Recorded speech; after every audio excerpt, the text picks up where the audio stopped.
Hello, and welcome to episode number 314 of the Board Game Barrage podcast, a podcast about board games, the latest hotness, and how to have fun with your friends even when you're losing. My friends hosted an episode without me, so I am back to host. I'm the Red Tank. Neelan, you are here. You're game show extraordinaire. Yep. Say hello. Our board games, Neelan from Board Game Barrage podcast. That's right. Hello. Yeah. And Mark? I've yet to be on a game show, but I am here. That's true, but you do have the best beard among us. I don't know. That's not a euphemism. We're all beard boys right now. We're all amidst our beards. Yeah. Listen, I want to have dense coverage, but to make it look like it's effortless. It doesn't matter how much effort that is required, but I don't. Yeah. It's not 5 o'clock shadow. It's the illusion of effortlessness. And Mark, let me tell you, you've got it going on today. Can I tell you why? It's a little like Brad Pitty. Yeah, make no effort. Yeah, I make absolutely no effort. I literally make zero effort. The extent of my effort is realizing that now I've let it grow too long, and I just have to shave it real quick in the mirror. Don't let Roselle talk you into it. Stay a beard boy forever. All right, you got it. For you, anything, Kellen. Thank you for saying that. Today on the podcast, the very 314th episode, we are going to be talking about board games that make us feel good about the people that we're playing them with.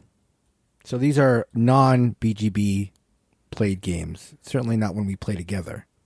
Listen, it is a little like that, and we're going to get to that because some of the games that we've been playing. But before we do that, This was inspired by a Reddit post. I think it's a very lovely topic, as a contestant on the 1% Club would say.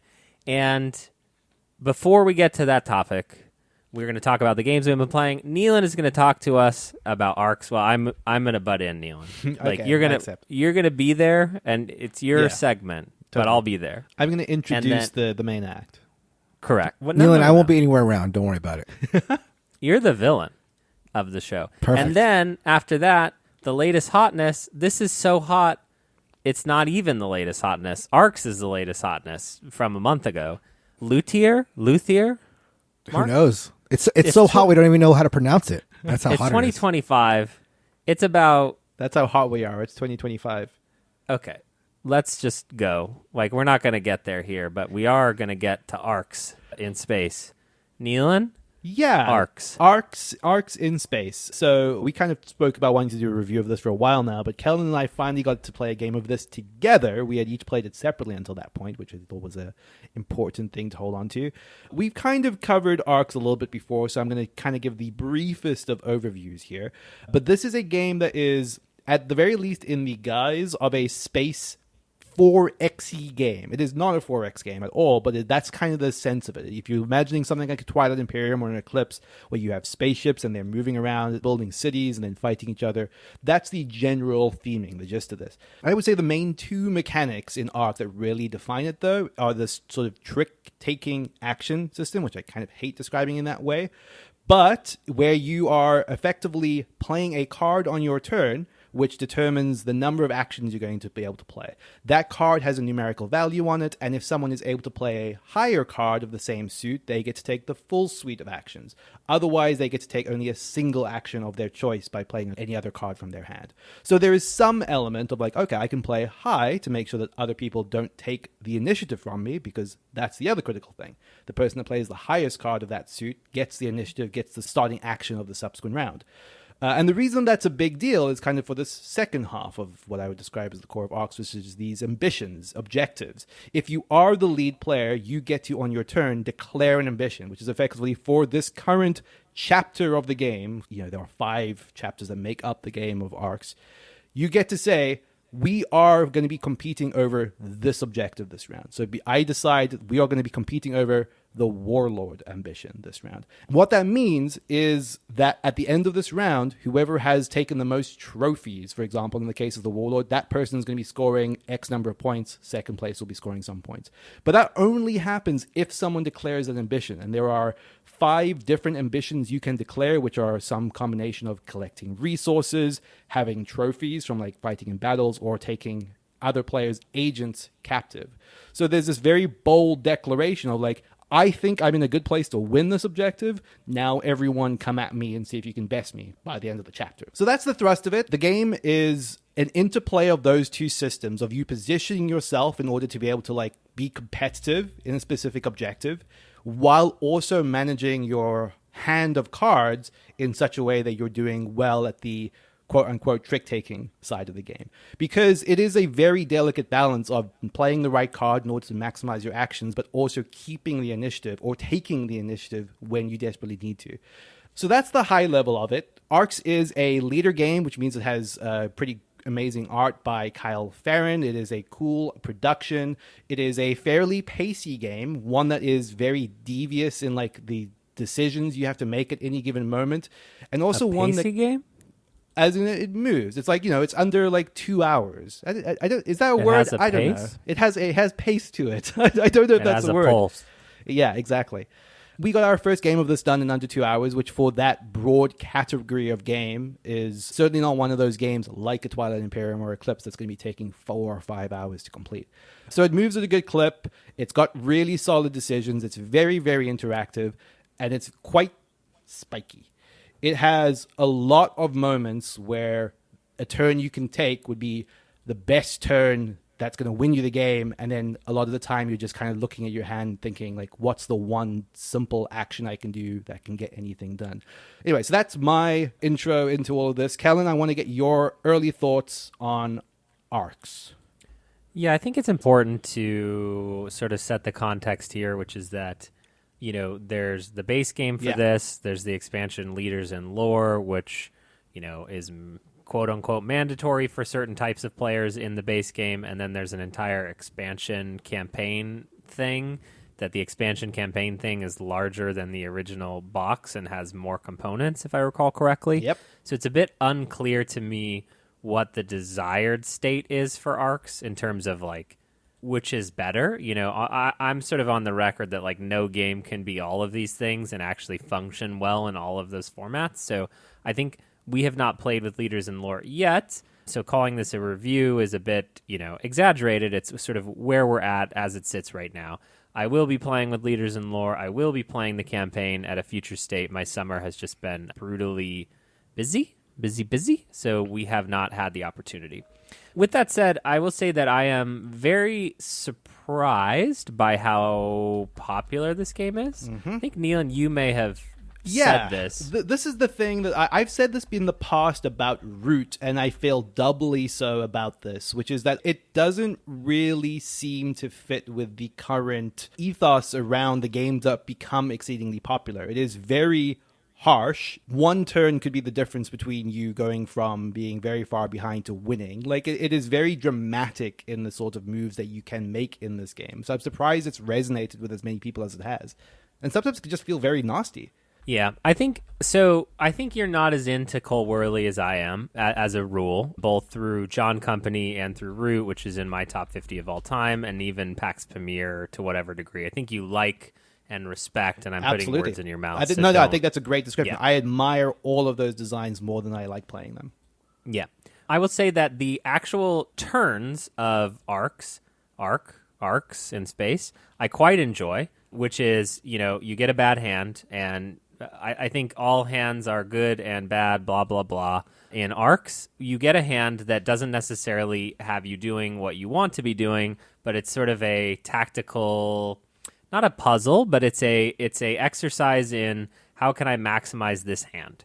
And tactically, I enjoy that, right? Like, that's my jam. It's like, we're not planning 50 turns in advance. We're not robots like Neelan. We're going to have a good time.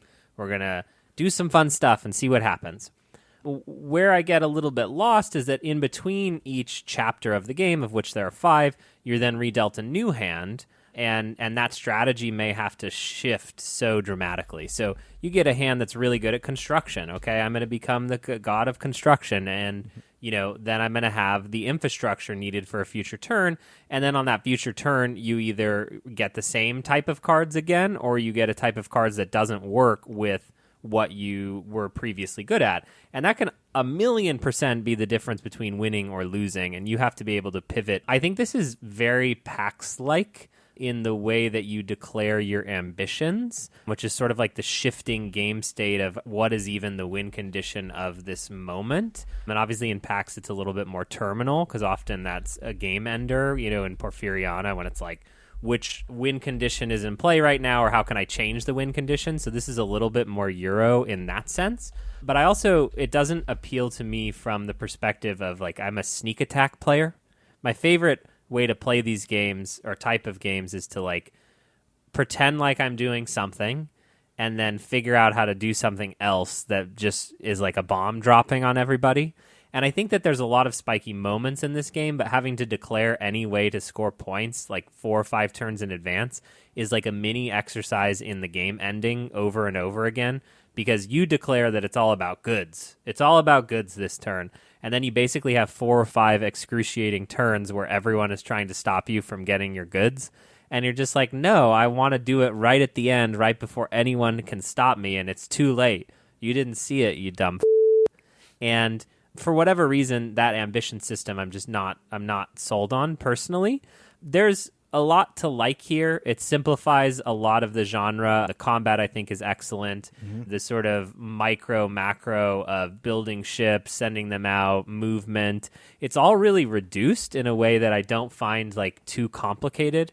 Oftentimes, like Oath for me was just a little bit like, oh, it's all there, but there's just so many rules that I can't even like sort what's happening anymore. But I do feel like those do get out of the way in Arcs enough to enjoy the sort of play of the game.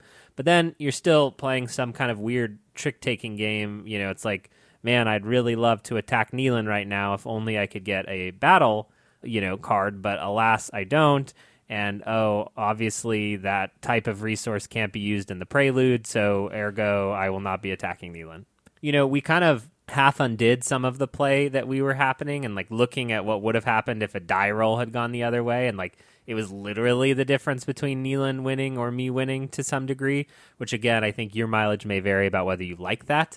I think that for us, it's too long to be what it is. If we could get this playtime down another 45 minutes, I would bet that it would be one of our favorite games because it does tell very elaborate stories in very little time with very little input from you. But I do think that we're just a little bit too strategic, turtley, conservative in some of the ways that we play these type of games in general, which is weird for me to say as, king of aggression. And actually, I was king of boxes. You were king of boxes in that game. That's true. Well, you were also king of fuel for a little bit, but then I took all that from you.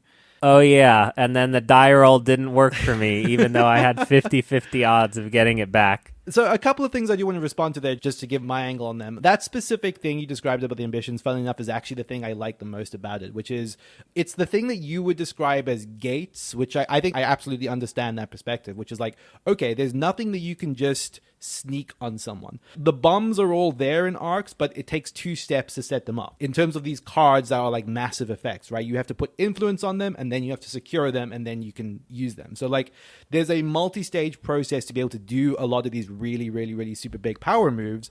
And I think that little bit of setup I like a lot, but that also doesn't always lessen how big some of those moves can be and how dramatically they can shift the entire game. Like, there are cards that are literally everyone loses all resources and cards of a specific type in an instant. It's that insane in terms of just like the shenanigans that can happen in a single action. I do wonder like where this is going to fit into the games that I sort of am going to like stick to in the longest term. I'm really genuinely excited to play through the campaign, if not, a few times then several times, because I think there's a lot of stuff in the idea of the campaign that is very, very interesting to me. And that, to clarify, is like a 3-game campaign. It's not the most ridiculous propositions. I go through a couple of those. But there's something about Arcs that, while it's not really aligned with a lot of the games I like, for whatever reason, I've liked this a lot more than other Whirly designs I've played. Like, this is certainly, I think, the one that I'm gravitating to the most of his stuff, even if it still just kind of feels like it's sitting on the edge of something that I would be super, super comfortable recommending to everyone. So, just a quick point of order here. You guys have mentioned chapters. This game is 5 chapters, I think. Yeah. Is that the equivalent of rounds? Is that like... That's a hand. It's like a hand or a round. Okay. Yeah. Okay. It's kind of gets weird because like it's basically 5 rounds of the game, but like rounds is really the subdivision that a chapter is made up. So like, anyway, that's just annoying, game specific parlance. But to be clear, the end condition for this is just a certain number of points, so the game can end sooner than 5 rounds. It's just that's the maximum. So in some ways, it does feel like, okay, if I can eke out the 6 or whatever points I need to just get over the finish line here, then you will put all your energy into just doing that at the expense of other stuff. So there's a lot of, like Kellen said, tactical decision making based on the hand you have and where you are on the points track that really determines the pace and what you're focusing on, which is at times exciting, but like there's also that flip side to it, which is literally, okay, I've spent the entire game, and to be clear, this would be a mistake, but it's a mistake that people will have to learn to adjust to if they're playing ARCs. I spent the entire game setting up my board state for one specific aim, and I just don't have the cards in my hand on the final chapter to be able to do anything with it. And literally as simple as that, I literally cannot execute everything I've been building towards because of this hand. That can happen. Okay, so this is a great segue into my next question. You guys both seem very sure that you are going to be playing the campaign of this for a game that, while is clearly sounds very interesting, very, for lack of a better term, like whirly-like, very unique and very interesting, doesn't sound, I don't know, like a overwhelming, like, yes, this is definitely a great game. Obviously, unique and special and all that kind of stuff, but it just surprised me a little bit that you guys seem so convinced that you're going to be playing a campaign of this in a world where, because we review games and all this stuff, our proclivity is to play games fewer times than we probably would want to. What makes you so sure or so eager to play more of this game, to commit yourself to a campaign, for example? I think it's multifaceted. One, one of the descriptions I've heard of the campaign is that it's like literally laying Cosmic Encounter on top of the base game. Okay. Like it adds an actual negotiation phase. Okay. And special player powers to whatever degree.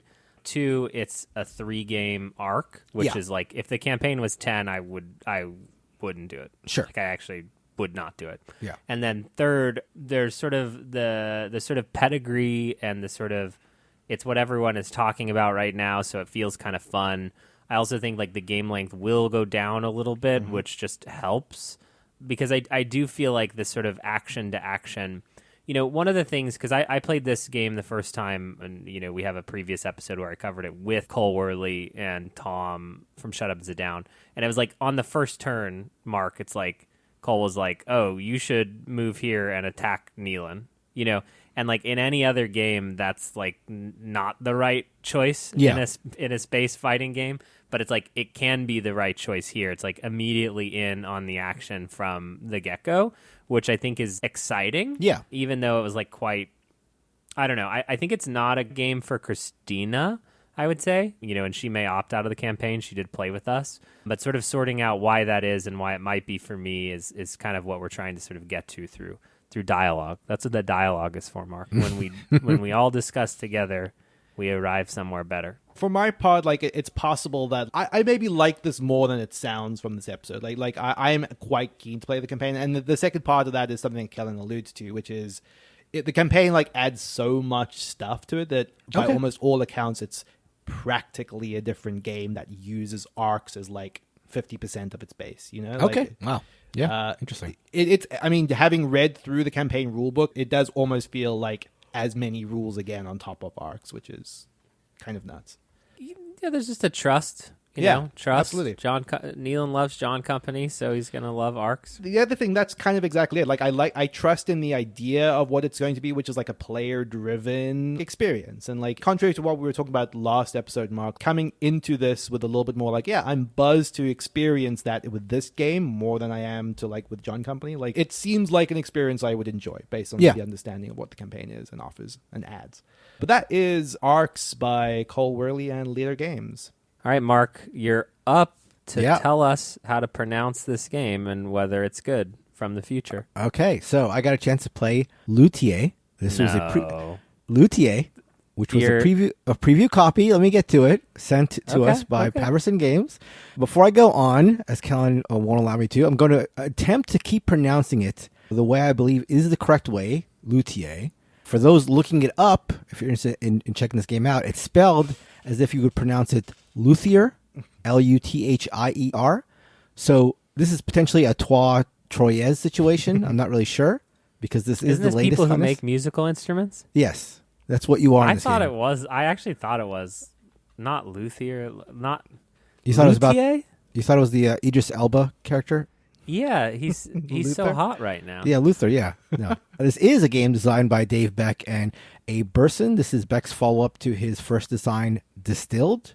Both Distilled and Luthier are published by Patterson Games. So, as we just said, in Luthier, you are going to be playing a musical craftsperson. During the height of classical music, you'll be designing and repairing instruments for famous patrons. You've got your Mozart, you've got your Chopins, you've got your Beethovens, you've got your Vivaldis, all in there.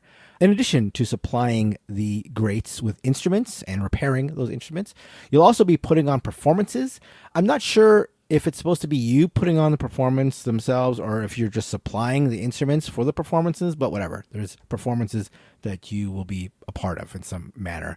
The way this works is primarily through the big unique hook of this game, which is blind worker placement. Blind worker placement. So let me walk you through what that means. In each of the 6 rounds, you'll have some number of workers. To begin, that number is 3 separate workers, each represented by a disc in your color. Each of those discs will have a number printed on them. So again, at the beginning of the game, those numbers are 1, 3, and 5. So you'll have a 1 disc, a 3 disc, and a 5 disc. And on your turn, you'll place one of those workers face down in one of the 5 worker placement spots that are on the shared board or one of the 2 worker placement spots on your private board. You can even go to the same spot more than once if you want to. And if you have them, you can supplement those workers with assistants, which are their own non-numbered discs. So that's what you're going to be doing. Then once everyone puts all their discs out, you'll pick a spot to resolve and then flip all the discs that have been placed face up. Then those discs are going to be ranked from the highest number to the lowest, with ties being broken by who got there firsts, and with the assistant discs adding to the number of the worker discs they're associated with. So, for example, if I put my 3 worker disc out face down with an assistant, once you flip that up, the 3 is the strength, plus the assistant gives them a 1, so that worker disc is considered a 4. So then all the discs, again, are laid out, they're rearranged in strength order, and then people take their actions in that order in the spot that's being resolved. So whatever the highest strength is goes first and going down the line.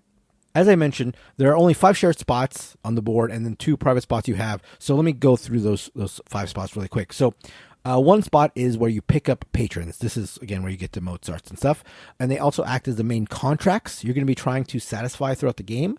They're placed, once you pick them up, on your private board, and they're going to require you to fashion some sort of instrument for them. Sometimes other things as well, but mainly the main thing is that they want you to build them an instrument of some specific type.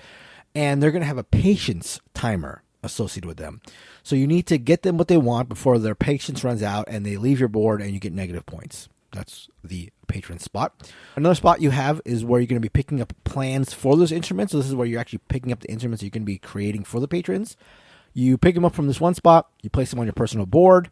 Then you have to, this is where the 2 personal spots come into play. Once you pick up a plan for an instrument, you put your workers on one spot to create the instruments. Those instruments now get shifted to the other side of your personal board where you have to place more workers to put the finishing touches on those instruments, and then the instruments are created and they satisfy contracts or whatever you want to do with them. So that's the second spot where you pick up the instruments. Next, there's a repair spot where you're going to earn points by spending your resources to fix other people's busted instruments. That's the third spot, repairing. The fourth spot is where you're going to be doing, again, these performances I talked about. Again, whether you're doing them yourself or supplying them, I'm not really sure, but this is where the performances are put on. This is an interesting spot because the performance's success, and therefore how many rewards you get from the performances, come from dice rolls, which is unusual in a game that, and I'll get to this later, is as heavy as this is. As you might expect, the roles that you are going to be performing can be heavily mitigated if you're willing to devote the time and resources to make sure they're mitigated, but that is the fourth spot. And finally, there's a spot where you're going to be able to complete one of the randomly assigned shared open goals that you and your opponents are going after. So there's a spot you have to go to if you want to jump and say, hey, this is one of our shared goals and I've got it done and I get some points. There's also private goals you have, but this is a spot where you go to accomplish your shared goals. A couple more really quick things about these worker placement spots. You can always take some benefit if you find yourself suddenly not being able to do what you wanted to do because your worker wasn't strong enough or didn't get there quick enough. So there's always something you can do, even if you're otherwise locked out of what you want. In addition, if your worker is on the stronger side, usually if they're strength 4 or more, there's an extra benefit you'll often get in addition to whatever you were normally getting from that spot. So that is a really, really quick overview of Luthier. There's a lot more going on. There's a market where you're going to be buying and selling resources that you're going to use to make or repair the instruments that I talked about earlier. There are ways to give your workers asymmetric powers, which is a wild thing I haven't even mentioned. There's an area control section you're going to be fighting over that gets populated as you take all these other actions I've been talking about. And so, for fans of Distilled, which is a game I really like, it might be clear at this point that Luthier is a much, much heavier game than Distilled. For those who aren't familiar, Distilled is a medium, maybe medium heavy hand management set collection game about producing spirits. It's actually currently available on BJ. If you're interested in checking it out, I would recommend it. And like Distilled, I think it's clear that Luthier is a very soundly built game for sure. But again, it's much heavier. I feel like I've been using this term a lot recently, and I sort of hesitate to do so, but it just feels so appropriate now. If you're interested in Luthier, I would ask how you feel about Lacerda-esque type games. I invoke his name quite a bit when I talk about heavier games, but that's not to say that... bleep it? Yeah, you know what I mean? Probably it's a curse should. word to me. Yeah. That's not to say that this feels overly Lacerda-y, but there are strong similarities for sure, besides the heaviness. Luthier also has the feeling that you take one very simple action and that a whole bunch of ramifications follow on, as you often get from Lacerda games.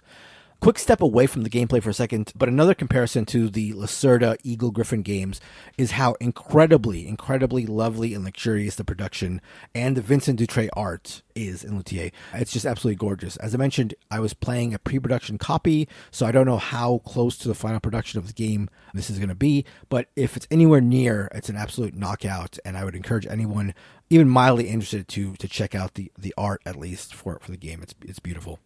Back to the gameplay, and one way that it really differs from Lacerda is the way that you play your different workers with their strength side face down. So there's like that unknown bluffing element to it. It reminds me a lot of Francis Drake in that respect. For those who've played the game, there is that worker placement face down aspect to it. And Francis Drake is certainly a game I always like seeing show up in other games. But that unknownness is one of the ways I think that it differs from Lacerda games that are much more known for like known information propositions. They're like much more open information. And the dice rolling, of course, in Luthier, while again very mitigatable, adds some randomness that feels interesting and fresh in a game this heavy. At least to me, I can see how others wouldn't want to see dice anywhere near a game as heavy as this. So I really like Luthier. I would recommend it. I would recommend it strongly to anyone who spends their time in that super heavy Lacerda orbit of games. To those who never want to play games like that, I think it's really hard to imagine them liking this unless the setting really, really works for them. And even then, this is nowhere near a gateway level game, if that has been made clear already whatsoever. So don't like invite your non-board gaming musician friends over for a game of Luthier. I don't think that would go over very well. But if you really like heavy games and are intrigued by like the blind worker placement aspect and the idea of a little touch of dice rolling, then definitely I would say check out Luthier, which at the time of this recording is still open for at least late pledges on Kickstarter. I recently played Distilled and was really impressed by like how well that game. I mean, this is an easy thing to throw around. I think it's a thing that a lot of games aspire to, but it married theme and mechanics quite well. There was something quite lovely about the distillation phase, especially playing it in person. And that really got me interested, which I didn't realize this was the follow-up game until briefly after playing Distilled.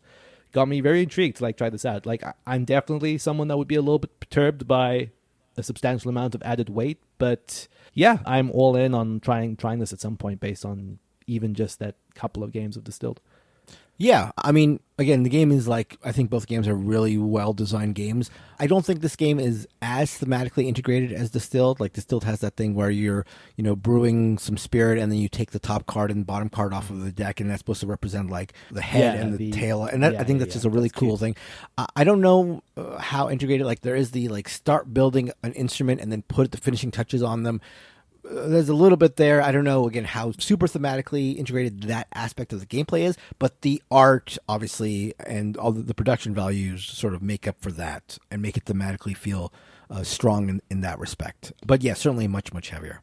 I know that I have so many games in my life that also fit into this perspective, but I just like look at this and like look at a card and I'm just like, this is what everyone thinks of when they think of a board gamer. It's like you came in, you played Castles of Burgundy, and then you're like, I'm a Euro gamer, and I'm going to get more Euro games and heavier Euro games. And it's just like, this whole genre of game is only supported by all the lighter games in the common vernacular of like shared structures and terminology and mechanisms, and like otherwise just could not exist.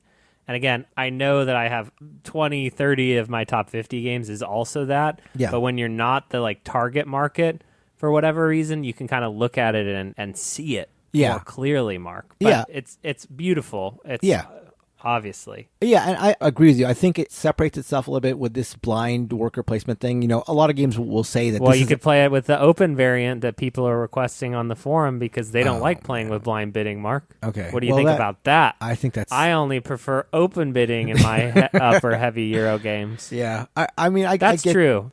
It's not full on try hard because blind bidding is like a casino, Mark. Yeah, well, speaking of casino, also dice, which, you know, you'd never see around a Lacerda game. Yeah, I will say that, you know, this is also, to your point, Kellen, this is like a longer game for sure, which is probably unsurprising given my description.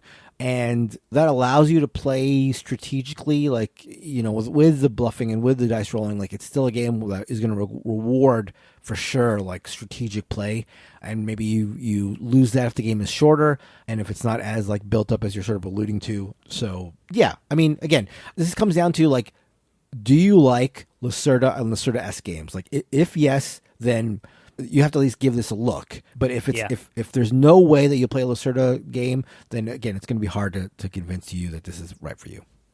It also might be the prettiest cover I've seen in a couple years for a board game. Yeah. Super striking. Yeah. I think that's I guess I don't know if it's a violin, but I'm just saying violin because I used to play the violin, so I'm trying to work that story in here. Oh, so you visited a Luthier. Yes, that's right. Yeah, when I was a grade schooler playing my violin, I've visited many a luthier. Really? Because you kept breaking them? Yeah, because I played so hard. You know, practiced for so many hours. Yeah, exactly. I was just strings were just flying. Could you still play right now? No, absolutely not. But probably after this thematic Euro. Yeah, that's right.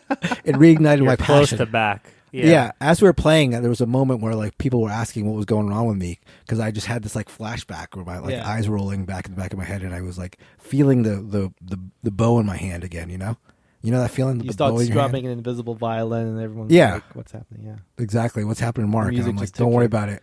I'm feeling it right here." Yeah. Is it a public game night, or is this in your home? This is an invite only. This is an invite only event. Yeah. Got it. The blackout shades. We used the blackout curtains when we played it. You know what I mean? Okay. Bow in your hand. Again, that is Luthier by Dave Beck and Abe Burson, published by Patterson Games with art by Vincent Dutray and Guillaume Tavernier. We go all ends of the spectrum on this show. That's right. Know? Games for normal people. Actually, we didn't hit a game for normal people. I was gonna say, Arcs is not what I would describe as a game for normal people. I guess there aren't many normal people listening. If you're normal, send us an email at boardgamebarrage@gmail.com. I suspect you aren't, especially if you've made it 39 minutes into this. Yeah, in that email, you have to prove it. Oh, yeah. Prove how normal you are. Yeah. I don't know. In college, I had a pair of Uggs, Mark. That's my confessional. Is that outside normal, Neelan? I don't know. That's like pretty basic, I think, is what the Kellen's going for. Kellen is basic. Okay. It is August 19th, and they already have pumpkin spice latte gear. There is a pumpkin pie at Ralph's last night. Uh-huh. You kidding me? What is going on in the world? Talk about basic, Ralph's. All right. If you have enjoyed the pointless banter and the asides that have nothing to do with the show, or minutes upon minutes of us talking about being beard boys with each other, you can get more episodes of that where we talk about books, films, things that happen to us, people that angered us in real life on our Patreon, which you can get to at boardgamebarrage.com/Patreon or patreon.com/boardgamebarrage. We release those episodes every other week. On that week we don't have an episode, we do talk about board games. We do get spicier than we normally do on the episodes because no one's listening. No normal person is listening to that, let me tell you that. At least they haven't proven themselves. They haven't proven themselves. Yeah, they haven't email. sent the email. Yeah. But we appreciate everyone who subscribes to the show via Patreon. It does keep the lights running. It just renewed our website. I got charged to my credit card when the credit card's not being used for Neelan's personal Airbnb adventures. It is being used one time by mistake to pay for hosting, to pay for the site, to get us to conventions, to buy board games, to keep covering the latest hotness, and to keep us being friends. Because without the Patreon, that part of the promise or the slogan may also wither away and die. So you can check that out if you're interested. If not, this is your semi-annual reminder that it exists, and sorry for the advertisement. I think semi is very loosely used there, but that's okay. What does semi-annual mean to you, Mark? Semi-annual mean what? It means like, I guess 2-4 times a year? I don't know. Because biannual, bi-weekly, what does that mean, Mark? Yeah, it's either what? Twice a week or These every 2 are the weeks. things we unpack. What does a few mean to you, Mark? Oh God, we're not doing that. We save that for the bonus episode. Yeah, we've already done this. We're recycling material now. But speaking of recycled material, no, not really, because we haven't brought this up in a while. I want to bring up our boardgamebarrage.com/map page where you can go on there, sign up, and find local gamers potentially who also listen to the Board Game Barrage podcast and potentially get together for game nights if you're so inclined. Don't need to reveal any of your specific contact information. All you have to do is, put in your city or whatever, and you can potentially find, again, like-minded gamers. We've got folks all over the U.S. We've got folks in Iceland. We've got folks in Saudi Arabia. We've got folks in Japan. We've got folks in Malaysia, Australia, South Africa, all over the place. None in Romania. We've got no Romanians and no Italians yet. So this is a shout out to all my Romanians out there and all my Italians out there. My Filipinos, we got none of you Indonesians. Come on, show up. But if you're looking for people potentially in your area to game with, why not go to boardgamebarrage.com/map and sign up there. We have 556 people currently signed up, so let's get to, quadruple digits. All right, so we just gave you 2 biannual ads, except Mark keeps giving this ad over and over again because he doesn't know what biannual means. Let us move on to the more positive topic. This was inspired by a Reddit thread from about a month ago. I will just read the thread and credit the author. What games make you feel good about the people that you are playing with? The sub headline here, what games most trigger reliably the feeling of, dang, these people are cool, or I'm so glad I'm spending time with folks in this way. So much of discourse in board gaming is mechanisms, but the reason I stay in the hobby is for the people. This post comes to us from Wishin' Fishes, but way to give the credit them. Wishin' Fishes, wishes and fishes. Oh, wishes and fishes. Anyway, yeah. Mark, we can't derail. We stay on topic. All right, I was we trying stay to give credit where on it's an hour. due. This is not an episode of Blank Check, which I've been listening to. By the way. Oh, okay. This is for bonus episode stuff. Great. This I is hear for more bonus about episode this. stuff. Okay, good. We could talk about this. I think this is just a great topic and one that I think fits right into our wheelhouse. We often spend many times not talking about just the mechanisms, but curious, what games for you trigger this type of feeling? Either thinking that everyone you're playing with is super fun and interesting, or like, this is exactly what I want to be doing, spending my time with these folks that I'm sitting with. There's one that jumps out to me like right off the bat, which is, I think it's no secret that I kind of love social deduction games. And there's that specific thing, which is the most baseline thing here is just kind of on the surface, like, the team energy of that. Like, you have this undercurrent of knowing who you're working with and being overjoyed when your team like comes together to like win, let's say, as good or succeed as the spies or evil, what have you. But there's this very specific thing that I love in games like this, is that, unlike a lot of other board games, they encourage subtlety and sort of just signaling. And when you pull off a move just wordlessly with someone, or just like with the subtlest of hints, or just like a head shake or a small gesture to something, or you go on this mission, I'm not going to vote on this mission, or nodding to someone in Clocktower what your role is, and that works. You just have this little energy moment with you with another person that was just like wordless and like goes off without a hitch. Those are some of my greatest highlight moments of just feeling like really in tune and connected with another person in the board game. And like, I love that. That's one of those super specific moments that I think is not necessarily in every single social deduction game that you play, but when it happens, it just feels magical. So I totally get that, Nealon, and I agree with you mostly. But I will say that the way that I get like the most of that joyful playing with other people feeling is when the team ups are more explicit. Like, I get in the social deduction hidden games, yes, like when you figure out like one person's there with you, one person's part of the team, and you guys have that wink or have that thing going on, then it's great. But I feel like a lot of those games don't often give you that in-game connection. And if you get it, it's great. But there is always like at the end of the game, reveal the teams you're in. Oh, awesome. And there is that euphoric moment at the end for sure. But what I prefer is when the teams are set out from the beginning. Because then it's like, okay, this is my team. We're playing against those guys. You can trash talk. You can encourage. You can do all that stuff. And it's like the entire game, you've got that. Like, like sense. Codenames or whatever. It's like, okay, this is my group. We hate, I was going to say we hate those guys. Kind of making too fired up. But it's like a positive topic. Yeah, I know. But it's like, this is my team. We're playing against that team. And here we go. And it's like, you may not get that euphoric, like super spike that you do in hidden trader games or social deduction games, but there is a more, for me at least, constant feeling of like, okay, let me back my teammates during the course of this. Let's beat the other team, sort of thing. I feel like that's a very clear differentiation for me. Do you think, Mark, that amongst these sort of wordy games for you, Codenames is the best at that versus like some of the ones that are like cooperative? Because I feel like cooperative is a little bit of a cheat code here to some degree. Yeah, I think cooperative is sort of a cheat code, as you say, for this. But I was thinking, like, think of a game like Pandemic. Games like that, I feel like, yes, we're all against the table. Or all against the game. But that's lessened for me in two ways. One is you're playing against an algorithm. You're playing against like an inanimate object. Like you're not playing against people where you get that opportunity to trash talk and you get that excitement of them trying to beat you and you try to beat them. And also, with cooperative games, there can be like a quarterbacking issue, and then it's like you don't really feel so much of a team in those situations. I think with games like Codenames, there's much more explicit, like, this is my group versus that group. And there is, again, the dynamism of playing against real people. I think a game that is better, for me at least, than Codenames in eliciting that feeling. Because I think, for me at least, Codenames, you do have that downtime that sort of dampens things. You can, again, chat during those downtimes. But there is when the clue giver is trying to figure out the words they give, that always feels like a little bit of a downer to me.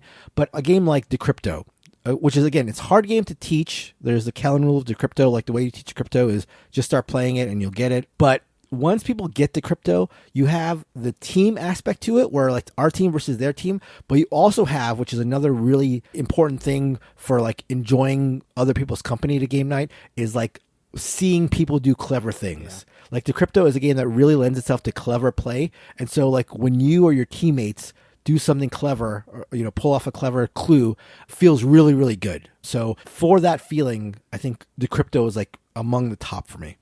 It's interesting because you can interpret the question in a few ways. I associate like laughter to whatever degree with this topic of just enjoying the company of people that I'm with. And so like one game that I feel like has actually tipped away from this for me is Time's Up, where previously I would say this is the perfect example, but it's gotten so competitive in how we play it that like I still love it. But it does not make me enjoy everyone around me. In fact, it makes me like a bitter old man who tries to go, doesn't count, to anything, or like they've done it sort of wrongly. But then, I have a game like Telestrations, which is just like, there's a committing to the bit of the game in Telestrations that also is required to make it work, but then nothing actually matters, and then everyone just descends into laughter, which is sort of the funny part. I feel similarly about like maybe Fuji Flush as an example, where like everyone, as long as you're not playing with tryhards who play Luthier games and people are willing to commit to it, then the game just becomes sort of like screaming at each other and shouting for things. I think Mino dice or Minnow dice is another good example of this, where it's so silly, but then everyone committing to it is the sort of shared trust. We're all going to act a little stupid together. That is often where I get that feeling of like, man, this is awesome. Yeah, I'm with you. The one thing that I would say, like, for games like Telestrations and for playing games like Fuji Flush, like sort of goofy, is I think I love them. Take Telestrations, for example. Like, I love playing Telestrations with people because of that, because of everything you said. And I've played Telestrations a couple times with points, and it's just like a much, much lesser experience. It's way, way worse. But I think, at least for me, when I'm doing board games, when I'm introducing board games in any aspect, in any scenario, the competitiveness is just something that is there. It's something that highlights things or that accentuates things.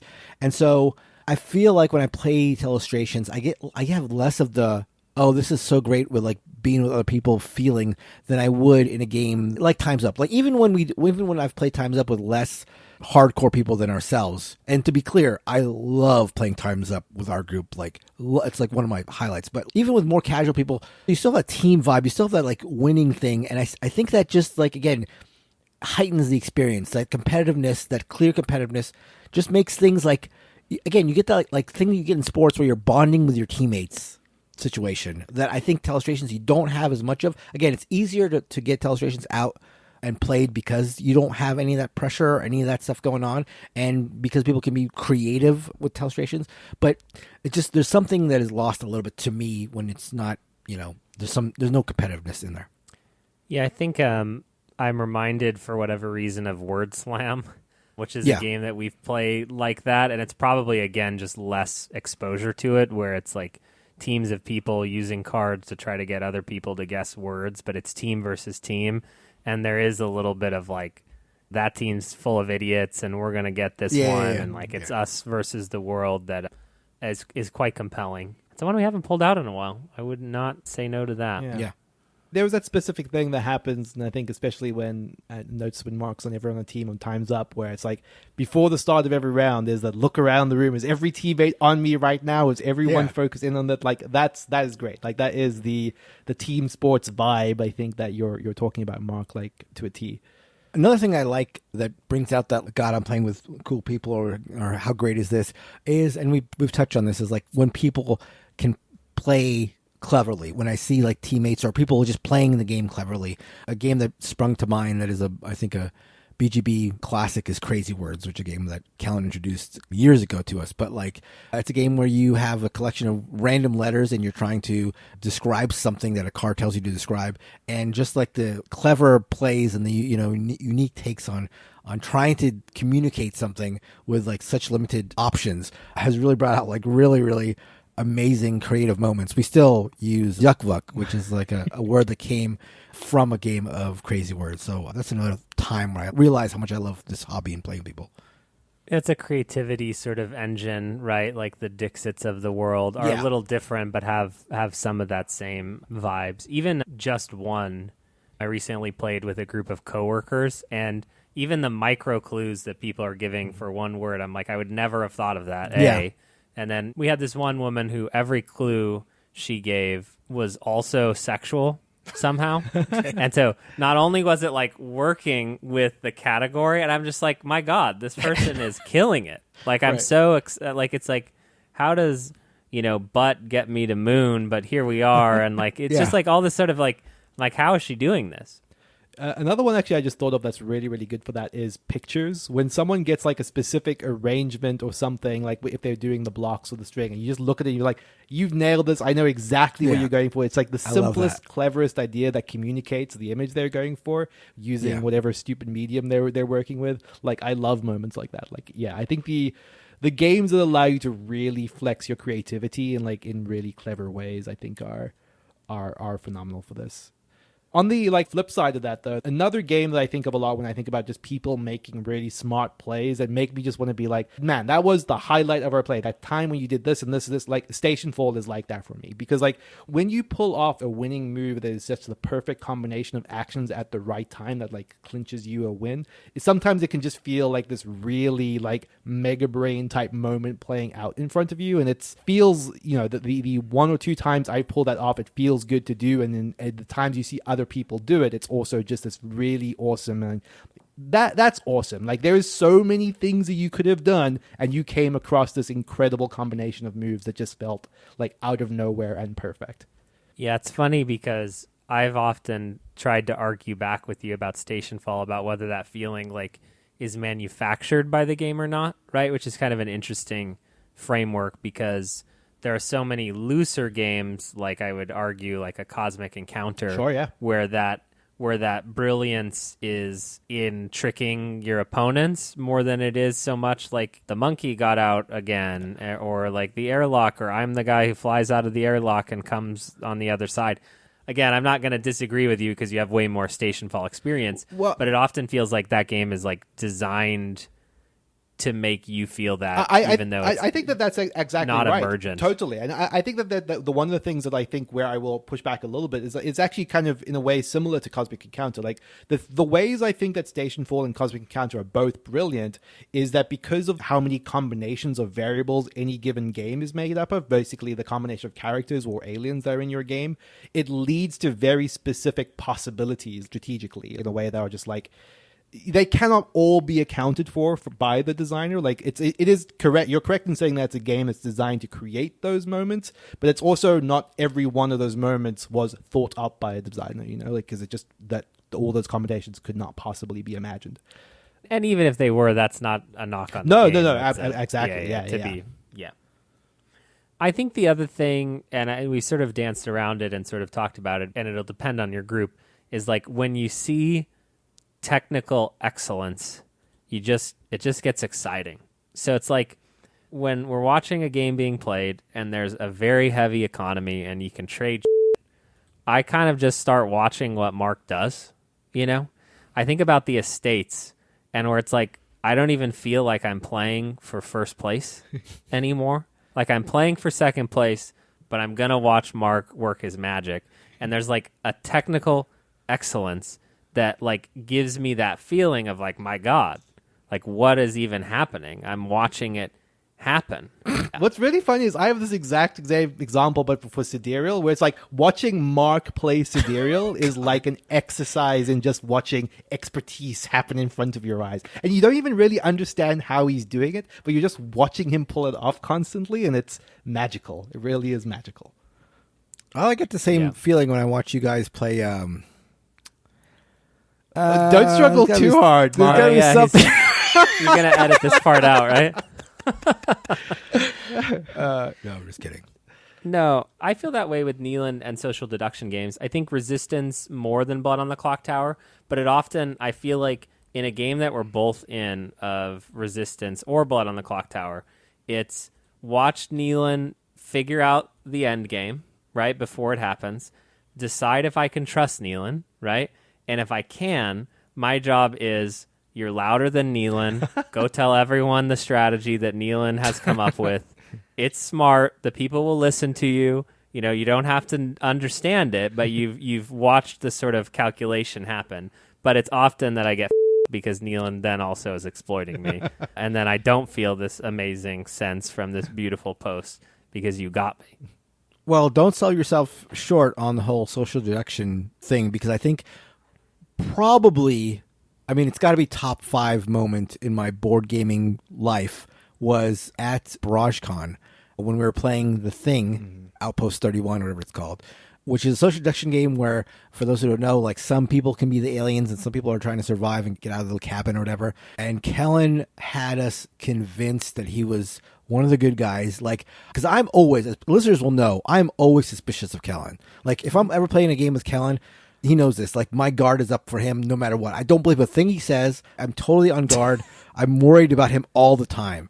And I would have bet, I remember this feeling, like I can put myself back sitting in that seat in the cabin, sitting at the table. I remember exactly how it felt. And I'm like, Kellen is a good guy. Like, I'm like, Kellen, I can trust Kellen. Like, he's proven it. His logic describing why he's definitely a good guy makes total sense. I was like advocating for him. Anytime anybody on our team said like, oh, maybe Kellen's not a good, like, are you sure? Because this might not be, I'm like, no, believe me. It makes sense. What he's saying totally makes sense. He's one of the good guys. We can trust him. Let's like move on.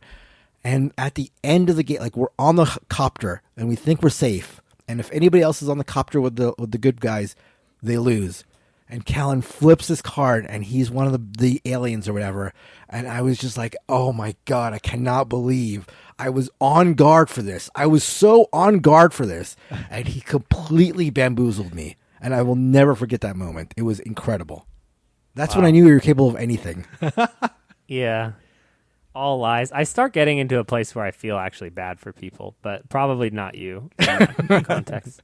Neelan is a better shadow categorically than me. He was voted on by his peers. And you were forced to make the award for me to prove it.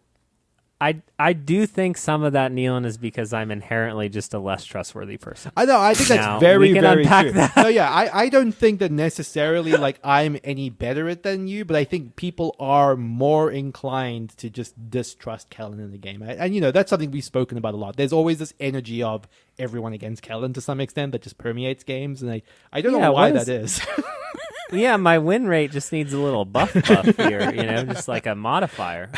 Yeah, I think, are there any other games that you guys had written down that sort of give you this sense? It is a feeling worth chasing, most definitely. And I think it is funny when you think about like the context of a filler game. And I don't think like a Euro game, as I deride most Euro games, is the antithesis of this. But to some degree, like filler that does nothing might actually be the sort of polar opposite of this, as opposed to like a crunchy Euro experience that is part of a balanced breakfast. Yeah, I mean... Actually, cereal's not part of a balanced breakfast. You were lied to, children. Bringing up midweight Euros or Euros, like, well, I do get that feeling playing Euros because, like, just the competitiveness of it. Like, I'm like, oh, this is fun, like, playing a game and trying to figure out strategies or trying to figure out tactics. I don't think midweight Euros lend themselves, at least to me, to this feeling too often. I think it takes, like, a party game or a like, a outside-the-box game to really fire this up for me. Yeah, I think that's true. I think that like they're like outside of splotter games, I just can't think of games that really lend themselves to that sort of really smart, like social type experiences. Yeah, and I guess that's like the multiplayer solitaire aspect of them. Yeah. Yeah, I think that's a fun prompt. What does anyone ever had a Euro game that makes them feel this way about their group or their friends? Sure. It's not a. No.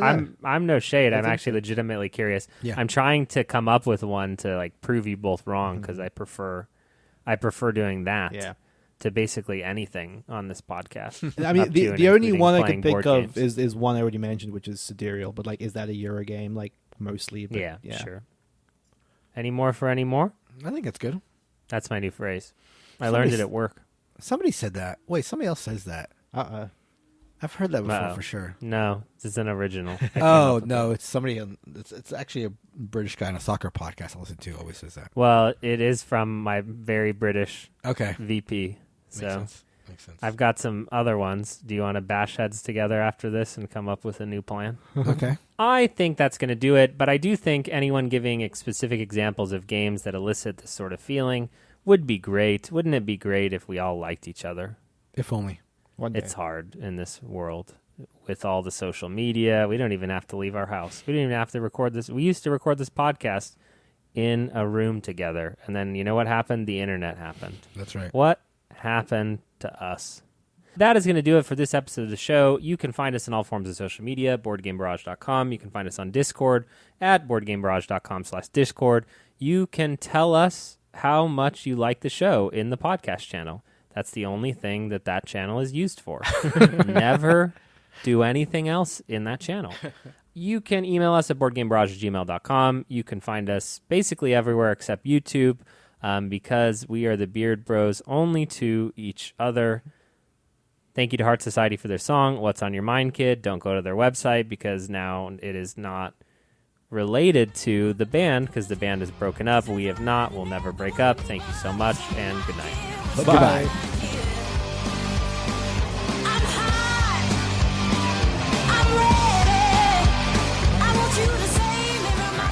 Three, 2, 1. It's Mark, you weren't looking at the screen when I started the countdown, but I knew you're a pro that you would get there. Yeah, I've done this before, you can tell. And you got there. Yeah. It's very quick to get you there, That's right. as they say. Refractory period.